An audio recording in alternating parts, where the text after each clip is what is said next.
Good afternoon and welcome to the Future of Diplomacy Project seminar on Peter Baker and Susan Glasser's recent book, The Man Who Ran Washington, The Life and Times of James A. Baker III. My name is Katie Suarez and I'm in the final year of my joint MBA/MPA here at the Harvard Kennedy School and the Wharton School. Throughout my graduate school experience, I've been fascinated to learn about the key decision makers, both elected and not, and their influence on our society and country today.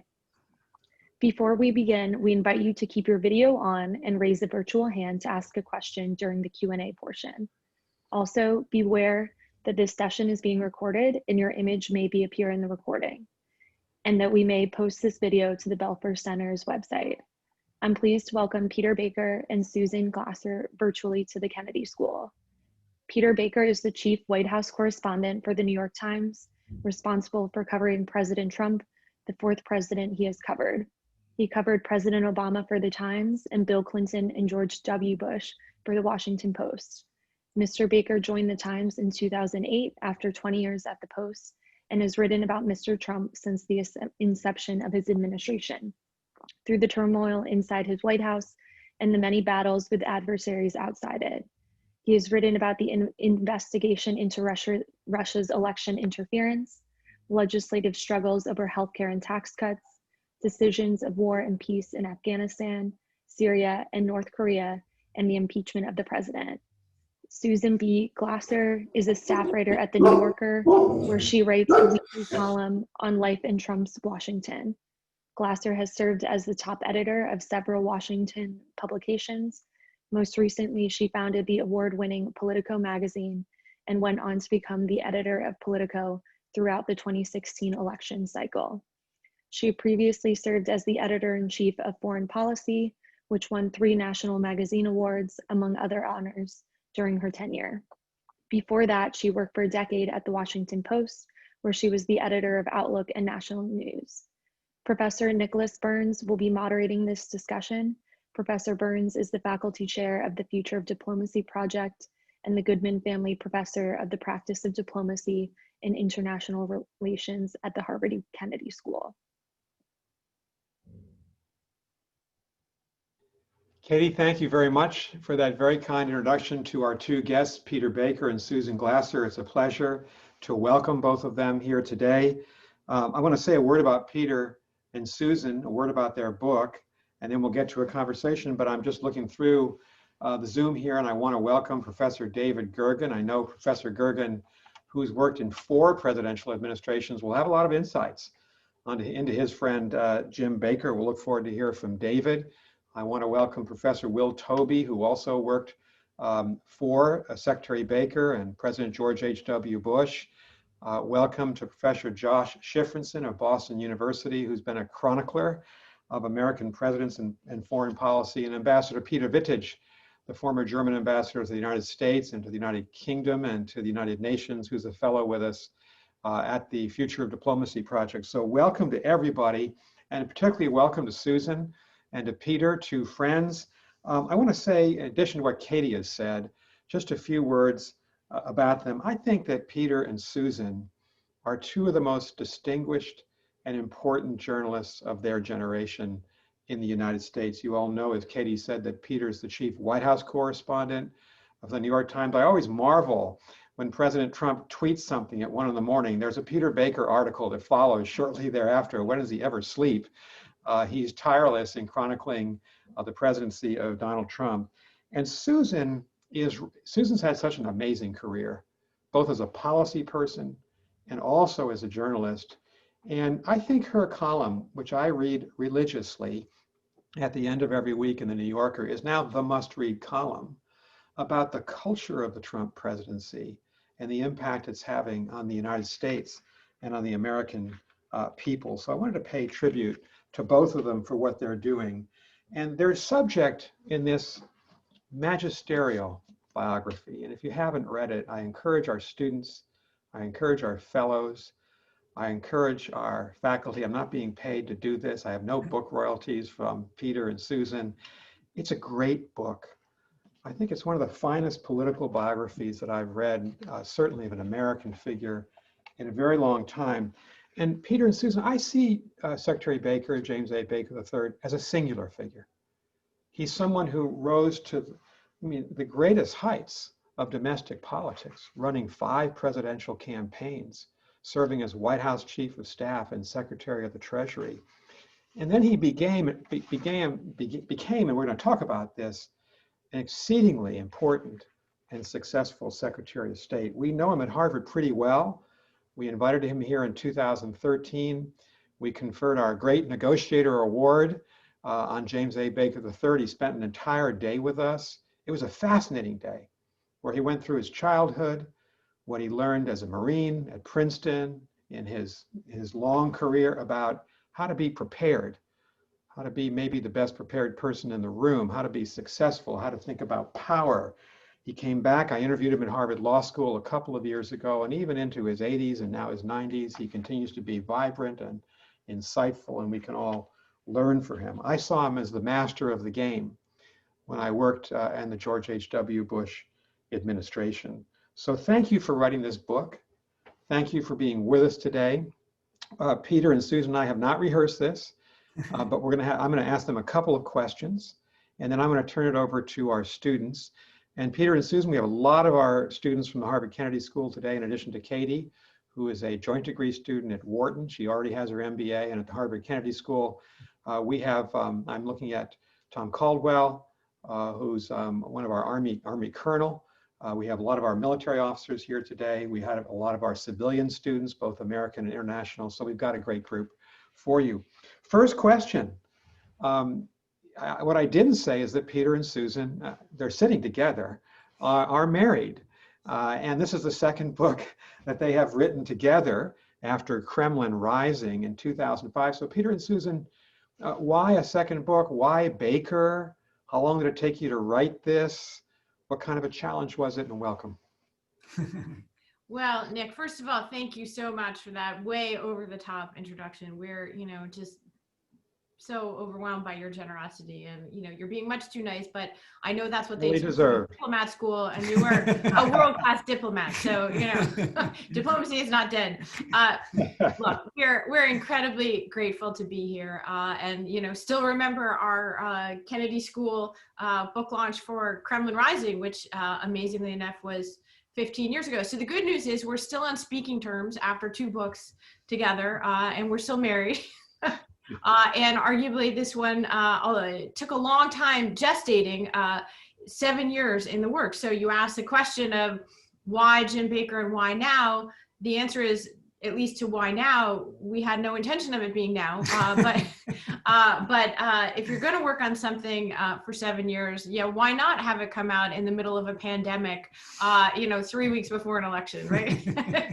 But oddly enough, I think the framing of that, the timing of that, as unintended as it was, it serves to accent part of why we were interested in the project in the first place, which was, of course, Baker himself is a fascinating character, and in ways I'm sure we'll talk about today, proved to be even more interesting in many ways than we knew. We knew the, kind of glittering biography, the resume of what he'd done in his official life, but found his personal story to be very compelling too. But we also set out to write a big book about Washington, and had the idea that Baker as a character, was a way of narrating Washington and understanding how power worked in Washington from the end of Watergate, essentially through the end of the Cold War. And he ends up being, really in the middle of almost every significant story in some way. And so I think that was why we gravitated toward this at a moment when it was already clear that Washington no longer works in some fundamental way, that was broken, that was gridlocked and dysfunctional. And this was in the Obama era when we started doing this in 2013. The rise of Trump then, of course, became sort of the running theme and backdrop to many of our conversations with him, especially over the last 5 years. And so I think it coming out now in the middle of the sort of crescendo of this election season has served as a kind of marked contrast to the story that we're telling in here of a time in Washington that clearly is past. Yeah, I would add, first of all, thank you again, Nick and Katie. Thank you for that great introduction. I'm blown away by how, as I always am at Harvard, by how incredibly smart and talented and accomplished its students are. And it's a delight to see so many friendly faces, David and Kathy and Peter and so many people. We wish we were there in person, eating canapes and drinking a little wine as we talked. But thank you for doing this with us. We'll have you back. Well, okay. Yeah, somewhere in the world it's time for a good drink. I would add that just to your question about writing a book together, obviously people have asked us that. And our first book, as you mentioned, Kremlin Rising, was actually a much bigger challenge than this one, because when we wrote that one, we were moving back from Moscow. So we were shipping everything across the ocean. Susan was pregnant and we were starting new jobs at the same time. So in fact, I'll tell a story that one night we were coming back from dinner around the corner from our house, and Susan says, well, I think the baby has dropped. And being a Luddite, husband, I said, I don't know what that means. And she said, well, it means we better turn in these last chapters pretty soon, because we still had 2 chapters we were kind of editing and polishing. And so we go back home, we work all night. And I say to her, okay, I've sent those last 2 chapters. And she says, good, I'm having contractions. So we got a baby and a book on the same day.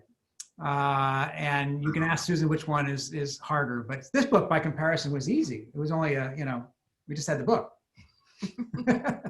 That's one way of looking at it. Yeah. Before we get to Baker running 5 presidential campaigns, White House Chief of Staff, Secretary of Treasury and State, the biggest figure in Washington of his time, below the president, Baker undergoes an incredibly sad personal tragedy. As a young adult with kids, his wife is dying. There's just an arresting letter that his wife writes to him on her deathbed.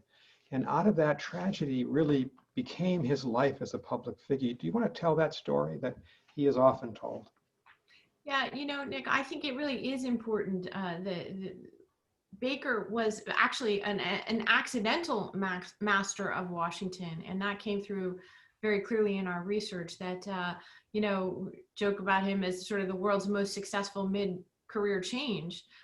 He was his wife, Mary Stuart, whom he had met and fallen in love with in college on spring break on the beach in Bermuda. They had 4 young sons at this time. And Baker was still just 40. She was still in her 30s. She gets this fatal cancer diagnosis. And, 2 things that we didn't know going into the book that we learned. One, it helped us to understand in a different way, I think, than previously known, just how close the relationship was between George Herbert Walker Bush and Baker. You know that they were friends and partners from the Houston Country Club. They played doubles together. That they talked about this forever. Baker would often talk about how Bush was the godfather of his youngest child. But, really, it shed light, at least for me, that this wasn't just some sort of, preppy cocktails and tennis kind of deal. But, when Mary Stuart gets this fatal diagnosis, Baker actually writes a letter to Bush, which is in the book, in which he tells George about it. And he says, I haven't even told my wife this horrible news. I have not told my mother. I have not told my children. I've told no one except for you. And the kind of sharing of a secret like that obviously suggests a bond that is far different than you imagine for most people who end up in public life together over a long period of time. And so I found that to be revealing. But, it also tells you a lot about the late 1960s and the attitude of husbands towards their wives and doctors towards their patients, right? I mean, it's insane. And actually, Barbara Bush told Peter that she knew that Jimmy had made a mistake in doing that, and that Jimmy knows that too, which is interesting. He was trying to make her last months, Right. Well, however as ridiculous it was, well intentioned, right. Obviously, but it was, and it was very damaging for the children. Some of the decisions that were made then, and so the postscript to it is the other letter Nick was alluding to, which is that of course his wife knew, and she did know that she was dying, and she wrote him a letter, and she gave it. She told a friend of hers, one of her closest friends, Susan Winston, where to find this letter if she died, after she died. And so after she did pass away, Susan Winston comes to the house and finds this letter in bureau and, gives it to Baker, who even to this day, 50 years later, weeps upon rereading it, as he does. And it's just this heartbreaking, sort of, it's like, terms of endearment, on steroids. I mean, it's just absolutely, a young mother telling him to go and live a good life. The postscript, by the way, to this story of personal tragedy is not only the bond that it cemented between Bush and Baker, but the woman who delivered, or the letter to Baker becomes his second wife, Susan, who they've had a wonderful partnership. She was an invaluable help to us actually in doing the biography. They bring their two families together. She has 3 children. Baker has 4 children. They have another child together, 8 children. But we learned it was sort of the Brady Bunch, but the Brady Bunch from hell. This was not the rosy-eyed, 2 families coming together, but really a backdrop of personal challenge against the next few decades of enormous professional and sort of earth-changing success. So that, again, made it a much richer subject of a biography than I think we had anticipated. And if some of our students have not yet read the book, Baker is the son of a very wealthy family. The family law firm is the biggest and most important law firm in a way west of the Mississippi River, at least in Texas. He's a Houston lawyer. He happens to have this great friend, George H.W. Bush. And because of this tragedy, the death of his wife, George H.W. Bush says to his partner, and they're both kind of, young men, really, relatively, come into politics with me. Organize a campaign. It'll take you beyond your personal tragedy. Is that the start, Susan and Peter, of Baker the public figure? Yeah, it is. I think Baker had already begun showing some interest in politics beforehand. I think he was restless as a lawyer. His family had famously stayed out of politics and said it was sort of a family maxim, work hard, study, and keep out of politics. But he was beginning to become intrigued by it. And then you're right. I think this tragedy prompts Bush to say, this is how you can work through your grief. And it was a terrible time. Baker told us that if there was one moment in his life he would have become an alcoholic, this was the moment. I mean, he was just struggling. We actually interviewed his former nanny, who today is alive at 107 years old. And she told us that she would find him in the house just staring out the window in this period of time, just bereft, as you can imagine. And so, yes, bringing Baker into politics helps, give him new purpose. And he not only finds that it's something he finds interesting, he also finds he's pretty good at it. But so, please, Susan. Oh, no, I was going to say the interesting thing to know, before you get him into Washington is also just that I think understanding that politics for him was not the logical extension of this privileged background that he had, but actually a form of rebellion. And he, his father was a very controlling figure. And if it weren't for the fact that his wife had passed away, but also that you were dealing with the situation where his father was no longer there to micromanage him. We have one more participant, Ellie the dog, who would like to say she's here. Ellie has heard our book talk too much. And she's Ellie is most welcome. We have no problem with Ellie participating in this book event. So one of the things I wanted to ask you is, and we asked Baker this when he came to Harvard, our students asked him, what made him successful? Obviously, bright guy, lawyer, really fine man, personally disciplined. What was it you think that made him successful? I have a theory, but I think your theory might be more important since you've written this book. Well, I'll give you ours if you give us yours. I think, look, Baker would tell you, he was super diligent about preparing. He has this family. The other family maxim is what he calls the 5 Ps, which is prior preparation prevents poor performance. And if that's a phrase that you haven't heard before, if you were one of his kids or his staff members, you might roll your eyes at this point because it's not a new one. But it's not just that he's does his homework, right, or that he's smart, or that he's got a lawyer's fidelity to being ready for any meeting or any situation. It goes beyond that, right? Because Washington is filled with people like that. Washington is filled with diligent people.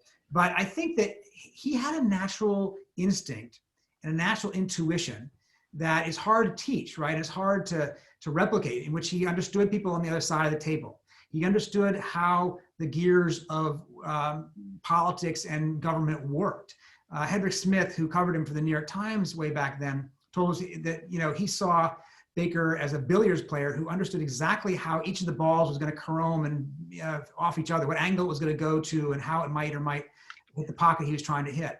And I think that he, as a negotiator, had a intuition about what the other person could do and what the other person couldn't do, where the red lines were, how far he could push, and what he could give the other person that would make the other person walk away feeling like they got something out of it without giving anything in the way that he, Baker, wanted. And I think that's the lost art today. Today, Washington is about zero-sum politics. If the other person gets anything, it's because I've sold out, and I can't allow that to happen because I'll be punished in the political structure that we have today. So I think that it's both the man, of course, and the moment. You have to have the opportunity to do the things that he did. That's right, because he becomes a big figure in the Reagan administration. David served in that administration. I did at a much more junior level. And it's the climactic end of the Cold War, climactic and peaceful end of the Cold War. And that leads to his time as Secretary of State. But before we get to that, I was telling Susan and Peter before we opened the Zoom call, I was working for Bob Zoellick in Baker's first year as Secretary of State. Arguably, Bob was his most important, with Dennis Ross, strategic advisor. And I remember one scene about prior preparation prevents poor performance. He had to testify before one of the House or Senate committees, and we gave him at 7 o'clock on a Friday evening a very large book, literally with 250 pages, one issue per page of preparation. And on Monday morning, he came back in early and he put the book back on the table. He had marked up every single page. He'd starred, he had made notes, he had questions. And my sense of him, just watching him as a very young officer way down the totem pole, was this guy always wants to be the best prepared person in the room. And he always has a strategy for every meeting. And he can see the outcome, even meetings inside the State Department with his staff. He's a planner, he's insightful, he has political instincts, he understands people, and he understands issues. And sometimes we all see people in government who are super smart intellectually, but they don't know how to handle people. Yeah. And Baker seems to encompass both sides. Is that fair? I think that's really insightful, Nick. I mean, first of all, let's just say that another difference perhaps from then to now is this sort of uber competence that you're describing. He was hyper competent at a moment when there really wasn't any margin for error in a Cold War context, number one. Number two, it was that fanatic preparation combined with, I think, an extreme competitiveness that sometimes might get lost in some of the descriptions of him as a negotiator, right? Because he wasn't a zero-sum negotiator. He did want to give the other person a win as well, because he understood that was the way to success. But essentially, he wanted to be a winner in almost any interaction, large and small. And, again, that goes back to, him and Bush on the tennis courts. They weren't just playing like, sort of country club tennis. They were playing to win. And, his dad wasn't just a regular micromanaging kind of dad. He was like the most micromanaging kind of dad. Baker and his friends jokingly called him the warden. When Baker would play tennis as a boy, he would have a tennis match. And after the match, his father would require him to go back on the court to continue practicing. And so, you want to see what's the through line to then taking that to progressively bigger and bigger stages, right? First he gets national politics, he's the Ford administration. Then he ends up as Reagan's chief of staff in the White House. Then Treasury Secretary with no background, then Secretary of State. And to me, it's a story of sort of bigger and bigger playing fields, essentially, that he manages to thrive on as well. I would add, by the way, I think he also was a talent magnet, right? I think he recognized, as soon as to put A players, right? David Gergen, who's on this call, was obviously somebody who Baker relied on enormously and gave, I think, a great deal of latitude and trust. I think obviously Bob Zellick, Bob Kimmett, Margaret Tutwiler, Janet Mullins, Dennis, and absolutely, of course, Dick Darman before he gets to state. And he, in fact, people call this the plug-in unit because he kind of brings them with him from assignment to assignment, even though they might not have a particular specialty in the Treasury Department or the State Department. It's his trust in them and the fact that he understands that they're going to give him the unvarnished truth as they see it. And he's not afraid of people who are as smart as he is, or even smarter at times, because he wants that to succeed. Yeah, I think that's crucial, for him. So let's focus now on the substance. And I'm going to ask two more questions and we'll open it up to everybody. And I think I want to call on Professor Gergen first because David will have a lot of insights for us. On the substance, so he's the most powerful person in Washington, arguably, from 1981 to the end of 1992, the defeat of George H.W. Bush by Bill Clinton in that presidential election, in all the jobs that Susan just ran through in her description of him. I often thought at the time, Peter and Susan, if we had a parliamentary system of government in the United States, Baker might have been the prime minister. Yeah. He's the most competent person in the Republican Party. He's hugely successful. What do you think are the major successes of his career? Chief of Staff, Treasury Secretary of State, he runs 5 presidential campaigns. How do you rate him, and what are those major successes? The fact that there's such a long list of deals that essentially, bear, if not his name, his stamp, I think it tells you a lot about how different the vision of politics and what constituted success was. And even looking at how he shaped Reagan's presidency, I think he had a notion that winning election was not the end in and of itself, and that you would not be considered a consequential figure unless you actually enacted an agenda. And of course, that meant, in the context of that political moment in Washington, that meant working together with the other party. Democrats controlled the House of Representatives for the entire time that Nick just described, the entire length of the Reagan presidency and George H.W. Bush's presidency. But tick off the list of deals, first with Democrats in Washington and then with Soviets and elsewhere. So you had Social Security reform, putting that on a more solid footing for the future. You had the 1986 tax reform when he was Treasury Secretary, which was, up till that time, the only, real shot at ambitious rewriting the entire tax code, has not been successfully attempted since. Notable that after the 1988 campaign, which was a real scorched earth election, and we can talk about that and him as a political figure, but, he goes from, destroying Michael Dukakis, the mild-mannered Democratic governor of Massachusetts, a technocrat. He turns him into practically a, flag-burning, Pledge of Allegiance hating, criminal-loving enemy of the state, right? But after that scorched earth campaign, the first thing he does is sit down with Jim Wright, the Democratic Speaker of the House, and make a deal to essentially end the decade-long controversy over U.S. support for the proxy wars in Central America, which is perhaps the most divisive on a domestic political sense foreign policy issue of the 1980s. That's the first thing he does. And then, of course, there's German unification, which in my view, going back and working on this book, is really the pinnacle of Baker's diplomacy and a clear-cut example of how history might have turned out differently had he not been in the seat to make things happen. Obviously, Baker and Bush did not bring down the Berlin Wall. They did not break up the Soviet Empire. Large tectonic plates of history were moving, but I don't think you can engage in an exercise like this book and not think that history looks much more inevitable in hindsight than it did at the time. And German unification, moving from the fall of the Berlin Wall in November of 1989 to October of the next year, actually being formalized in a peaceful way in which the Soviets withdrew hundreds of thousands of troops. We just celebrated this last week the 30th anniversary of that. I don't think, I don't know how it would have gone without Jim Baker.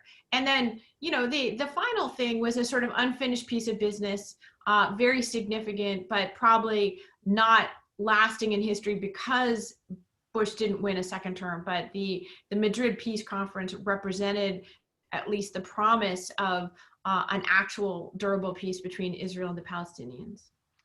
So the unification of Germany and NATO, which is just a singular achievement in the history of the United States, in the whole history of the United States, that alone. Add to that, he taught us how to form a global coalition of 45 countries and get the UN to approve it and get other people to pay for it and to right or wrong Saddam's invasion of Kuwait. We can learn from that today. Our students can learn from that today. And the plane lands safely with all the passengers' lives intact at the end of the Cold War. That was not inevitable. So here's the question for Peter and Susan. Is he the most successful American Secretary of State since Dean Acheson? Yeah, I think I would make the argument that he is the most consequential Secretary of State since Dean Acheson. I think obviously Kissinger has his advocates, and rightly so. Obviously, there's a lot to argue for Kissinger. Kissinger, obviously, with the China opening and détente with the Soviets, has a pretty strong case to be made. But Baker, I think you're right. The ending of the Cold War could have turned out so differently.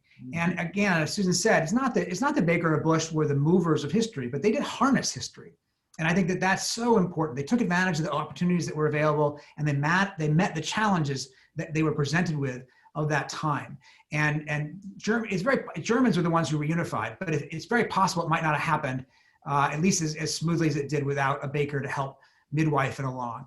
And Ambassador Wittig can talk about that, obviously. I think that, and Baker's doesn't have like Cambodia on his tally sheet or other things that Kissinger might have that you can argue with. You could say there's some knocks, right? I think the fact that he chose not to intervene or advocated against intervening much in Yugoslavia would be an area where you could criticize. He himself said we don't have a dog in that fight. Right. And we could argue about that, right? And I think that you obviously, you could argue about Tiananmen, right? Were they, too concerned about the relationship with the Chinese, and were they as powerfully speaking out for human rights as they should have? You could argue about these things, but broadly speaking, his record as Secretary of State is one of great change and largely successful in its execution.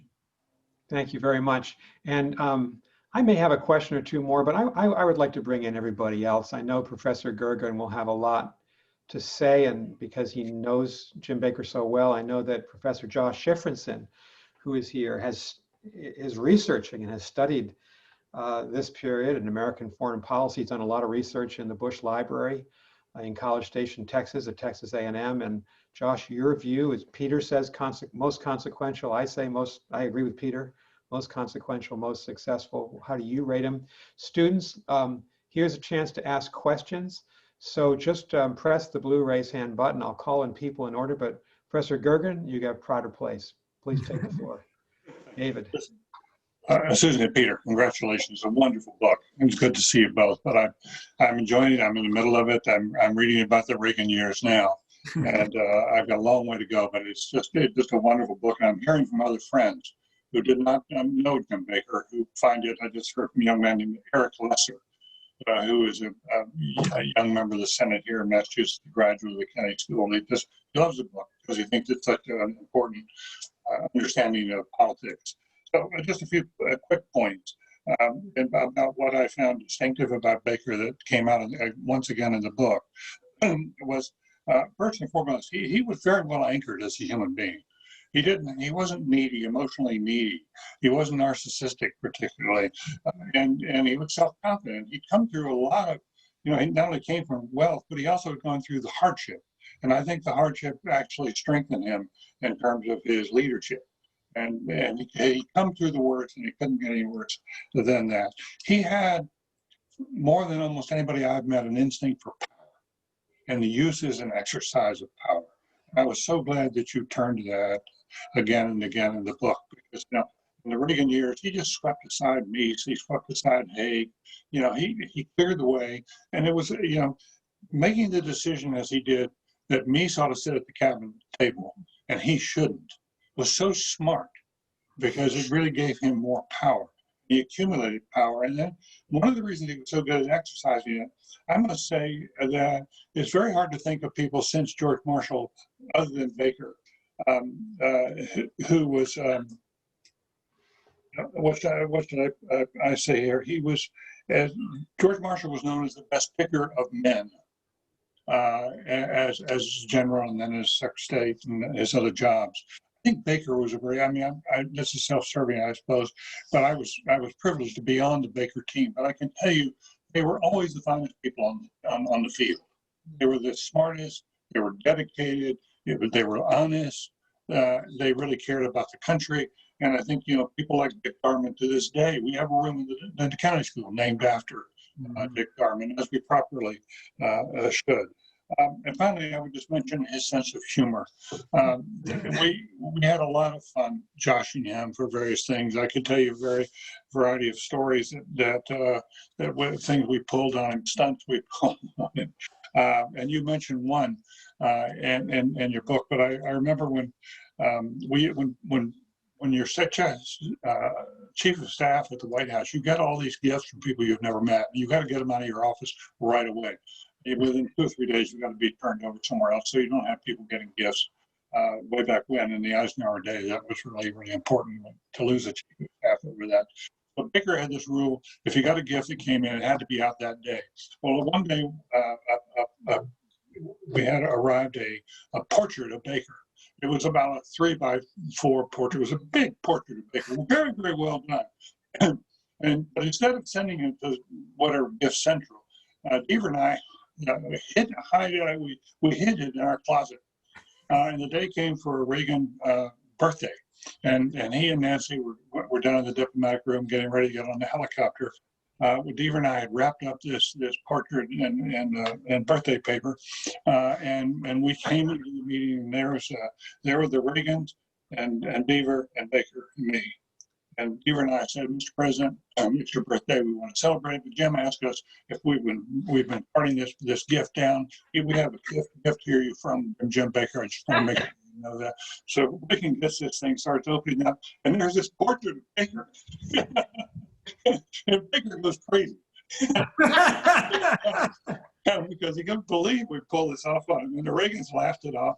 But there was that kind of White House, and it made it more fun to be around people, who had that sense of humor, who had that edge to them, but really enjoyed public service. And that's why people like, Nick Byrne, who's so successful himself, he finds joy in service, and Baker did that as well, but always with an instinct for power. And one last thing, I would love to hear you guys before you leave. Tell us if Baker was called by Biden, and Biden has just won the election, and he wanted advice about how to be a successful president, what would Baker argue? Oh, yeah. That's an easy question. I think that he would jump at the chance to give Biden some advice. And I think the first thing he would tell him is restore American alliances around the world. The thing that worries him most at this point is how frayed our friendships are with our NATO partners, how frayed our friendships are with our partners in Asia and around the world. And I think that bothers him a great deal. As you know, David, better than anybody, and Nick knows, he's such an internationalist, and this current administration is not. And it doesn't mean that Baker would necessarily favor every agreement that Obama made and that Trump trashed, but he favors the idea of agreements. And I think that he would advise Biden, I think, to focus on that. And David, thank you for that story. I love the story. That's a great story. Tell me one last thing. What would he do about the domestic side for Biden to succeed? He's got tough choices to make. That's right. And that's a little bit less clear. We've asked him that question, and he immediately volunteered on the international piece. And I think that's where his instincts are. But, I think some of the roadmap is actually in his own experience. Baker would look, as you told us for the book, at the things that were hard but achievable. Focusing on that. There are actually, I've been struck by that this year, especially during the pandemic. There are a decent number of things that even in this incredibly divided time are supported by, say 80% of the American public in polls. I suspect that that's where you look for the agenda.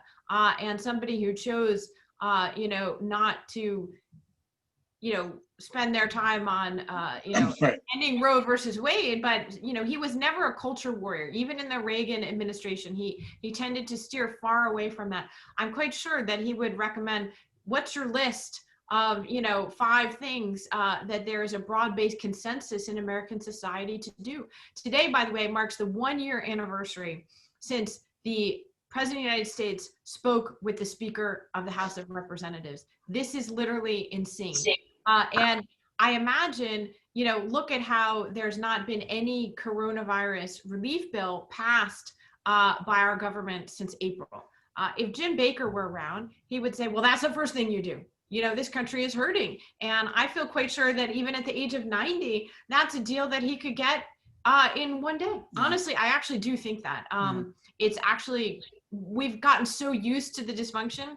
I think we haven't pulled back to say, like, wait a minute, that's actually insane. Like, that's a deal that's doable. Right. I would add for the students here, it's a great lesson. David told us, and this is in the book, yes, it's a great summation of Baker's approach to life and to problems. And I think it's useful for all of us in all sorts of areas. He said that Baker divided the problems into 3 categories. There were the things that were just impossible or really, really hard to do and basically not worth your time because you're just going to bang your head against the wall. The things that were easy that you left to your staff to do, that you left to the junior people to do, because you don't have to waste your time doing that. And then the things that were difficult but achievable, and that Baker focused on that middle category. And I think that, David, that was a great summation of how he approached things and how, frankly, all of us ought to think about things. I think that tough but doable. That has stuck with me for years. Yeah. That approach. Yeah. So I want to bring in some other people to this conversation. I want to start with Neil Howell and then ask whether Ambassador Wittig, who of course, because he's a German ambassador, Germans, I think, have a healthy respect for James A. Baker III, Professor Shifrinson. Any student who wants to ask a question, please just raise the blue hand button. Neil Howell is a joint degree student at the Kennedy School and at Harvard Business School. He's got a unique perspective, if you will, because Neil, where you come from, where your church is in Houston, you might want to tell that story and then ask your question. Thanks, Neil. Absolutely. Thank you, sir. And thank you all so much for being here today. I'm from Houston, Texas, born and raised in the same part of town as the Bakers and sort of grew up with the stories of the Bakers and the Bushes in general terms. But I have to say that in reading your book, especially in the beginning and the introduction, the sort of story of my own hometown and how it came to be was an early enjoyable facet for me. And then I must just say that the narrative quality in the book, the storytelling that y'all put together really makes it enjoyable to read. And it's not sort of heavy-handed, even though you're dealing with very heavy subjects and dense history. And I really appreciate that. But on to the question, if I may. I was struck in the early Reagan years, where I am right now, of the conflict between Baker and the more idealistic Reaganites who came with Reagan's team from California. And there was sort of true conflict there, but Baker, as a non-ideological person, was able to be very successful. And it seems to me that we live in a very ideological time.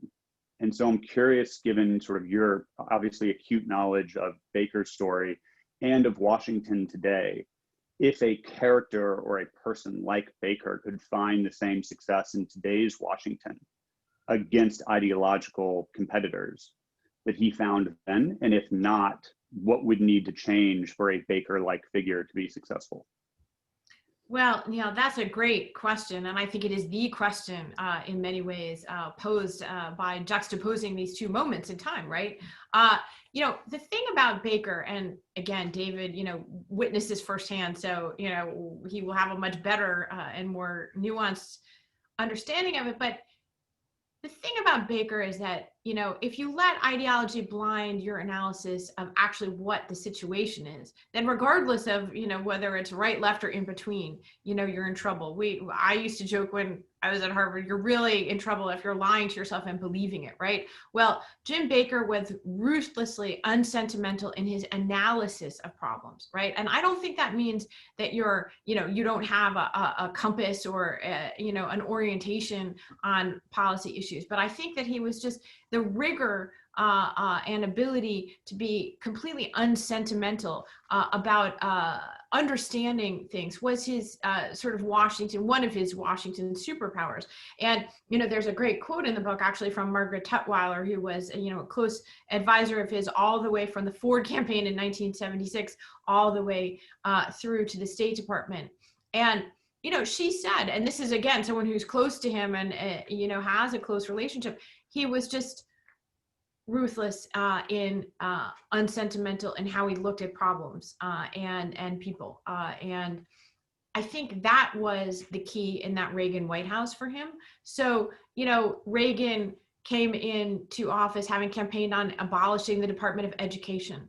But that clearly falls into the David Gergen, tilting at windmills thing, and he didn't take it up, and he wasn't against doing things that ran against the strategic interests of the presidency. And I think that was an approach that he used in politics, in the 5 presidential campaigns he ran, as well as in policy fights. And I think that translates even, by the way, into an ideological era.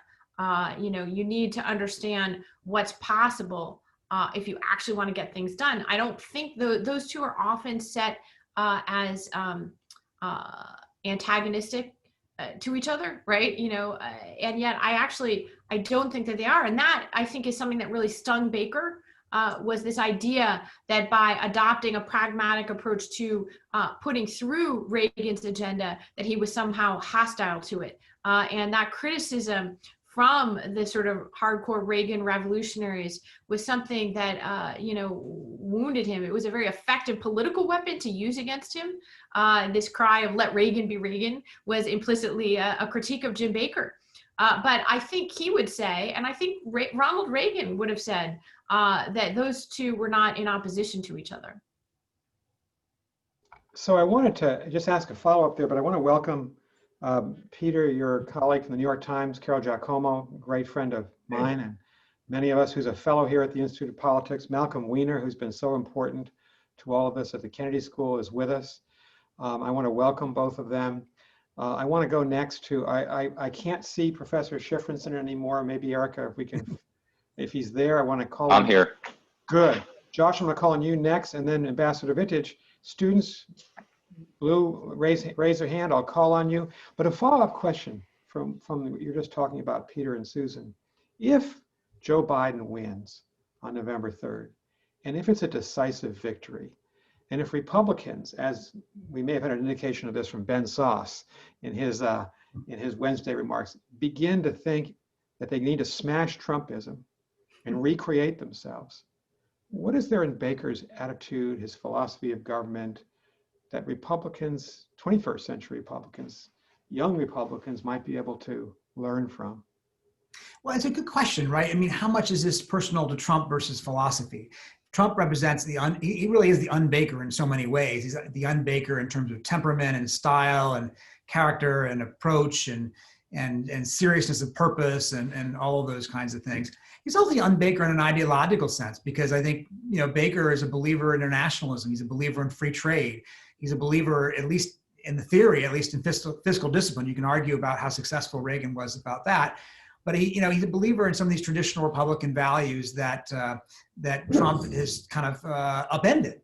And the question is, has the party changed in a more sustained way ideologically once Trump goes, whether it be this fall or in 4 years? And I'm not sure what the answer is. I think that the party, I tend to think that some of what Trump did will have to be addressed by the new Republican Party. He addressed the popular resentment toward elites in a way that Republicans and Democrats need to figure out how to address in America, because otherwise that division will remain no matter who wins. I think that we've talked to Baker in recent weeks during some of these book things. He's identified Trump's approach toward China as something that he sees as more reasonable. Not that he likes the way he's gone about it, but that he believes that America probably does need to stand up to China more. That in fact the theory of the case that they had, that if you let China in, they will reform themselves, has not proven to be successful, and that therefore there is a more conflict moment, although he wouldn't probably do the tariffs and the trade war the way Trump has. So I think you're going to see, it depends on the election result and how it goes. I mean, Reagan beats Carter by 9 points, right? And it was seen as a repudiation of Carter. It was seen as like, you don't want anything to do with him. Democrats ran away from him for a generation. At this point, Biden is leading by more than 9 points, or certainly around 9 points in most of the polls. If that turns out to be the result, and it may not be, but if that turns out to be the result, will that mean the Republican Party says, well, this guy, Trump, was an aberration, he's a loser, we don't want anything to do with him? They don't like him, right? Baker doesn't like him, And I think his story is the parable of the modern Republican establishment. They don't like Trump. They don't particularly agree with him on anything. And given the opportunity, they just as soon run away from him. The question is whether they feel like politically they can do that. I know both of you have been talking to Secretary Baker in recent weeks about whether or not he's going to vote for Donald Trump. Has he been definitive in the conversations with you? He's been as close to it as he's going to get. He did very reluctantly vote for him in 2016. At one point, he told us at the beginning of this campaign that he volunteered to us that he would consider voting for Biden, whom he likes personally. But then a couple of months later, he quickly said, don't say that I'm going to vote for Biden, I'm a Republican, even if my party has left me, which I think is an interesting formulation. So as you might imagine, we've gotten tons of people every time, Trump has said something crazy in the last 3 weeks since the book came out. Every single person emails us or texts us or whatever and says, okay, have you asked Baker now? But we asked him this question for 5 years. And I think I realized eventually, right, that, if you ask someone over and over again something and they tell you the same thing basically every time, at a certain point, you have to listen to your subject. If they're telling you who they are, you have to listen. And I think what Baker is telling us is that for whatever reason, and however much we who are immersed in the day-to-day of today's politics might be surprised by it, he wants to be at age 90, remembered as a Republican and as someone who built his party over a long career. So that's certainly, I've heard from people who are extremely close to Jim Baker, who were very distressed by his comments. It's interesting, and they're having dueling interpretations. Some of our sources for the book have been sending us interesting emails, kind of with their different thoughts about why he's saying that. But I just would say to you, we asked him this question for 5 years, and he really has given us the same answer over and over again. Fascinating. Thank you. Professor Shifrinson, Josh, you have the floor. Sure. Thank you. Peter, Susan, it's wonderful to see you guys again. It's good to see the book in print finally. It seems like, so long ago we were chatting at the margins of Jim Baker's talk at the Kennedy School. So it's wonderful to see the book in print. Nick, you asked me the question whether I thought Baker was the most consequential Secretary of State in recent history. I would go further. He's also the most effective Secretary of State in recent history. And when I say effective, we have to remember Baker comes out of this tradition in the United States of sometimes appointing people steeped in domestic politics to the Secretary of Stateship. And unlike other people who come out of that domestic tradition, people like Jimmy Burns, Harry Truman's first Secretary of State, or Bill Rogers, Nixon's first Secretary of State, Baker really excels in the position. And in doing so, he doesn't just manage, I think, to everyone's points, the unification of Germany, the eviction of Hussein from Kuwait, but also the collapse of the Soviet Union at a speed, at a pace that the countries around it can stomach. He's able to not just lead a international coalition, but really in the first time in recent history, do so in an area where the US did not have a long tradition of acting. We have to remember the US had not been militarily present in the Middle East up to that point. So it's not just the scope of Baker's accomplishment, it's also the array of accomplishments in a very compressed time frame with a background he wouldn't automatically be assumed to have.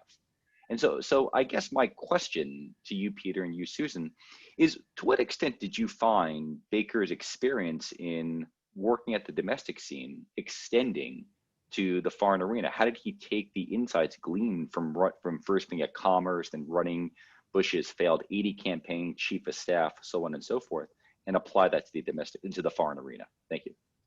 So that's a great question. And I think Peter and I really do agree with your interpretation of his tenure as secretary. A couple of thoughts. One, although Baker, as we write in the book, was so eager to escape the language, the label of being a political handler and a fixer, and wanted to be not only a principal in Washington terms, but really a statesman. He saw politics, as did Bush, to a certain extent, as sort of a grubby business, and the thing you had to muck around in order to get to do the statesman work.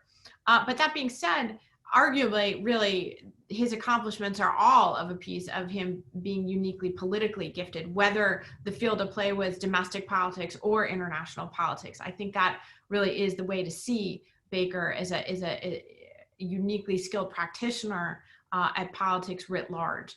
And, you know, one thing he definitely took from his time doing more domestic focused things was the importance of Capitol Hill. And one of his great skills was working Congress, and his ability to be fluent and a shapeshifter, interacting with different kinds of people, was extremely skillful there. And, you know, because of the roles he played, he really had an unparalleled knowledge of how to work the levers of Capitol Hill. And so it's not an accident that the very first diplomatic deal he cuts is with Jim Wright on Capitol Hill, not with Edward Shevardnadze. So that's one thing, is working Congress and how important Congress still was in many ways at that time to shaping American foreign policy. And then I guess the other thing I would spotlight in terms of, you know, what translated from the domestic to the international arena would be that strategic focus and approach that David highlighted for us. You know, his ability to really be focused on what was the thing that mattered in terms of producing outcomes. And he and Bush were completely focused, I think, when he was Secretary of State, on the macro challenge of the time, which was the unraveling of the Soviet Union and its empire. And arguably that's where he faltered, was on things that were in the distant periphery of that view, such as the Balkans conflict. But, you know, really it was that strategic focus, and everything flowed from that. So we've got about 15 minutes left, and I want to get as many people in as we can. So I want to call on Ambassador Wittig and just remind the students, Ambassador Wittig is a fellow with us. He'll be organizing a study group with us this semester. Great. And the former German ambassador to the United Nations, the United States, and the United Kingdom. So extraordinarily impressive man. And I thought maybe he could be followed by my friend and colleague, Cathryn Ashbrook, who is the executive director of our Future Diplomacy Project, who is American and German. And I think maybe, I'm going to guess that the two questions are going to mess. So why don't we listen to both of you, Peter and Cathryn, and then have Peter Baker and Susan Glasser respond. Ambassador, please. Yeah, Peter and Susan, congratulations to your book. I hope you identified already a German publisher, because I guess that would be quite a success there as well. Since Baker and Bush are both revered for the obvious reasons that they basically made the reunification possible, I guess together with Gorbachev, one would have to say. And I would call this the finest piece of statecraft, certainly of American statecraft in the second half of the 20th century, because they basically, much more than others, they sensed that the peaceful revolution in Germany and in Eastern Europe was basically unstoppable. And they harnessed that force and gave it a framework, the 2+4 negotiations. And of course they did this despite the opposition of other powers like, you know, France and Britain. So, I mean, I have this incredible admiration for this great craftsmanship that Jim Baker showed at that moment. And my question relates to the dynamic inside the Bush-Baker couple. I mean, they were the closest of friends, but who was the visionary and who was the craftsman? Who drove, also in this instance, who drove things? Did they always see eye to eye, or did they have differences? And if so, on which issues? Peter, that's such an interesting question. I'll just editorialize because it's the same question that we're asking about Nixon and Kissinger. Yeah. Who's the visionary? Who's the operator? Who's the implementer? But Cathryn, I know Cathryn has to leave a little bit early. So Cathryn, please, we'd like to hear from you, and then turn it over to Peter and Susan. I'll just pivot and really link to Peter's question. First of all, Peter and Susan, thank you so much for being here. I can't agree with Peter more, because of course that seminal accomplishment of American diplomacy paved the way for the future of my generation of Germans, German Americans. And we have a picture of Jim Baker and Nicholas Burns and me. My parents have that on their mantelpiece. That's how critical I think that man and his real tactical diplomacy as well was for the future of my country. So that's exactly what I want to link into. Peter Wittig talked about the dynamic between Baker and the president. I wanted to ask you about tactical approaches between Baker and his team. If I think about reading the papers very closely, this idea of asking Gorbachev about the CSCE process piece, like who could the Germans, could East Germany possibly choose the Western side in terms of military alliance, and then getting him to repeat it over and over again without putting it in writing. I mean, the sort of tactics of diplomacy and the way that he pulled in Bob Zelek, Margaret Tutwiler, we already talked about how those team dynamics worked out and in all of his, both the domestic and the foreign policy piece. So if you could just speak to the tactical parts of diplomacy as well. Yeah, that's great. Yeah, I'm glad you picked up on that scene because it doesn't get a lot of attention, but you're right. It's so subtle and so nuanced, and I'll describe people what you're referencing. First of all, thank you both, Peter and Cathryn, for being here and being part of this and asking your questions. We're happy to see you. It's great to see everybody's faces. Anyway, I think that the Bush-Baker dynamic is interesting, right? Because they are sibling-like, because they are so close, there are also moments of friction. There are moments where Bush resents Baker being seen as the power behind the throne. And he says to him, well, if you're so smart, how come you're not president, right? And that's when Baker said, okay, I knew at that point, that's when I would back off. But I don't know that that one of the two would be the visionary, because I think that Bush always struggled with this vision thing, as he put it. And I would say neither one of them was a visionary in the sense that Kissinger saw himself as a visionary. Neither one of them would engage in, a disquisition on the Treaty of Westphalia and the nature of the nation state, right? Bush was a person president. He was a friendship president. He was a relationship president. Baker was, I think, the engineer of the two in that sense. He did sort of translate what Bush wanted to do into reality. But in terms of the German unification, I think actually it was Baker driving the train more than Bush. Bush saw early on that the Germanys were going to move together on their own forces faster than anybody had expected, and he was in favor of that. He was a supporter of Kohl and Genscher in that regard. But it was Baker who really kind of pushed Bush in the process, coming up with the 2+4 process, which emphasized the Germanys over the four victorious World War II powers, which then sort of put Margaret Thatcher and Mitterrand and Gorbachev on the secondary track, in effect. And he had to kind of push Bush a little bit, I think, on that. Baker saw that earlier than Bush. But the two of them in the end were always going to be close. And that was, the thing that gave Baker power. When Baker landed, Aaron David Miller, I think, said this to us, when Baker landed in a foreign capital, it was almost like a president landing, because they knew that he spoke for Bush in a way that's not true for a lot of secretaries of state, right? Did people really think that Rex Tillerson was speaking for Donald Trump? No, they didn't. And that hurt Tillerson's ability to get things done. You could find a few other secretaries of state who were close to, Connie Rice was close to George W. Bush, and she had some of that.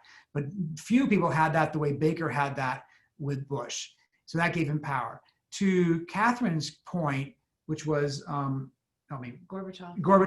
Yeah. This great scene, right? Yeah. So Gorbachev has been resisting this merger, this unification for months, for obvious reasons, understandable reasons. But in this meeting at Washington, when he's talking with Bush behind closed doors, and Baker's there, Shevardnadze is there, and the Soviet military guys are there, Bush asked the question of Gorbachev, well, don't you agree that the Helsinki Accords, the accords that we've agreed to, enable any country to choose its own alliance? Because the friction was whether or not they join NATO or not, whether or not a unified Germany remains anchored in NATO, which is very anathema to Moscow.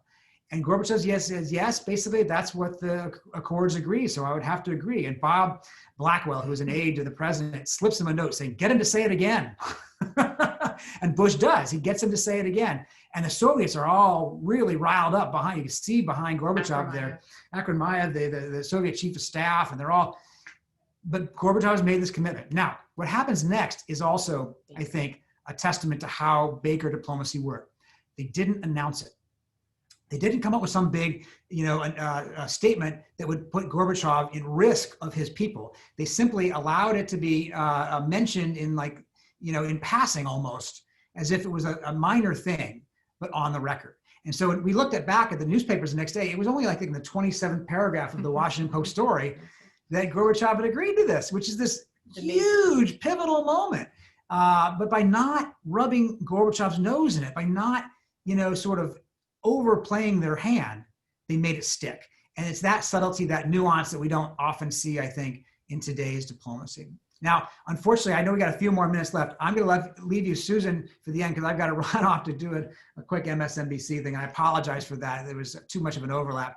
This has been great, though. I've enjoyed it an awful lot. And I want to thank everybody for participating. Susan will finish up the last few minutes, but thank you so much. Peter, thank you very much for being with us. Thank you. Thank you. Thank you very much. And a great book, Peter. Thank you. I can't tell you how grateful we are to everybody here. Thanks so much, Peter. We've got about 5 minutes left. I know Christopher Eucnis has been very patiently waiting. I want to have him ask a question. I just want to editorialize on Peter's last comment. So what Peter's really saying, Susan, is that there was no tweet from Baker or Bush after this climactic compromise by Gorbachev. There's no boasting, as Bush said, no, I'm not going to dance on the wall. That's right. Can I safely assume that Donald Trump would be incapable of this kind of diplomacy? It's an editorial comment. Yes, no further comment needed. Chris, you're going to get the last question. Thanks, Nick. Susan, great book. And my question is, there's a routine tension between secretaries of state and national security advisors. And so I'm wondering if you could describe, was there any tension between Secretary Baker and Brent Scowcroft while they were dealing with the unification of Germany? I happened to be the squadron commander on the border in the Fulda Gap during the opening of the border. So I have a particular interest and I understood what happened on the ground in Germany. I'm wondering if you could describe what may have happened in their overall relationship back in Washington while this foreign policy success was evolving. Well, thank you so much. It sounds like we should be debriefing you about that incredible year. Look, it's very interesting because, of course, to the extent that Baker is widely considered to be the gold standard of White House chief of staff, Scowcroft is often hailed as sort of the model of a national security advisor, and much invoked, little followed his process, right? And it's certainly true that this was an unusually close-knit and, relatively speaking, harmonious national security team with Scowcroft as national security advisor, Cheney at the Pentagon, Baker at State. Cheney and Baker, interestingly, were friends and colleagues going all the way back to the Ford administration. People don't realize that. And that was actually another surprise for me, was how you could argue that Baker is actually part of the unheralded Jerry Ford administration mafia in American government. And actually Cheney was really responsible in many ways for Baker's career and plucking him out of the obscurity of the Commerce Department for this bigger assignment as helping to run Ford's reelection. So, Cheney and Baker went back decades, and Baker would tell you they diverged more later, although Cheney was already clearly much more of a hardliner than Baker was. Scowcroft, it's interesting. I think Baker tread fairly carefully with Scowcroft, and it dealt with him differently in some ways than other characters with whom he was quite sharp-elbowed in edging for primacy, in part because I think he understood just how close Scowcroft and Bush were. And so I think that was an unusually delicate thing. And remember, after the Bush presidency, it was not Baker and Bush who wrote a memoir together about foreign policy. It was Scowcroft and Bush. And I think that stung Baker to a certain extent. So he was mindful that this was not just a bureaucratic rival to be pushed aside. It's also Scowcroft's personality, was such that I think they were both very well able to get along. Scowcroft also, I think, had a smart read on Baker, by the way. One agreement that the two of them made at the beginning of the presidency was Scowcroft said, well, don't worry, Jim, I won't go on any of the Sunday programs and be the public-facing spokesman for our foreign policy, which of course Baker cared more about that sort of thing than Scowcroft did. And I think that was Scowcroft, essentially volunteering something he had no intention of doing either, but telling about what his read of Baker was. So just to finish on the specific question about German unification, what I found interesting is that this was one of the rare moments at a couple of points where they did differ. And it had to do with the fact that Baker, normally a very cautious and careful person, this was arguably his moment of diplomatic boldness. And in particular, there's this sort of crescendo, this key moment that he sort of commandeers the final negotiations over the Open Skies Treaty in Ottawa, Canada. Baker does, and uses that as the backdrop to force everybody into an agreement on this 2+4 negotiating framework that Peter mentioned. And one thing that was interesting to me was that it wasn't just getting the British on board and the French on board and the two warring Germans. We didn't mention that, but the diplomacy had to also be within the West German side, because actually the West German foreign minister was basically often not on speaking terms with Chancellor Kohl, and Baker was often the intermediary between the two. So that was a very fractious diplomacy, and that's all happening there in Canada. And then he realizes from the Germans that Bush and Scowcroft aren't fully on board with this. And so there's a lot of kind of passive aggressive message sending via the Germans, like, well, wait a minute, did Bush really sign off on this? Scowcroft, like, oh, did you actually intend to go ahead and make this happen this weekend? I thought you were just going to float it with the Allies. And I think this is a very interesting moment of tension where you see Baker's wary of the open conflict with Scowcroft, but in a way, he's structuring his diplomacy to work around him and to get something done without really having the full buy-in from the White House, and yet not wanting to have a direct confrontation. Baker was so worried about that relationship with Bush as being his prime political currency. He never wanted to have a direct confrontation if he could avoid it. So I think, to me, that's a really telling story about Baker and Scowcroft. But what a wonderful experience it was to be able to go back and dig more deeply into, this most consequential moment in our modern history, really. So for me, it was a real learning opportunity, I would say. Susan and Chris, as we bring this to a close, that's a fascinating discussion between the two of you. When we had Secretary Baker here twice at Harvard and we interviewed him, he must have said 3 or 4 times to us, to Jim Sabanius, Bob Mnookin, and myself, the secret of my success is I never let anyone get between me and the President of the United States. And he meant in domestic councils as well as in foreign relations. And I worked for General Scowcroft for 3 years. Condi Rice and I were the 2-person Soviet team at the end of the Cold War. And I think Brant Scowcroft, who's a legendary figure, and we miss him. He passed away this past year. He had his ego in check. He was the most team-oriented person I ever worked for.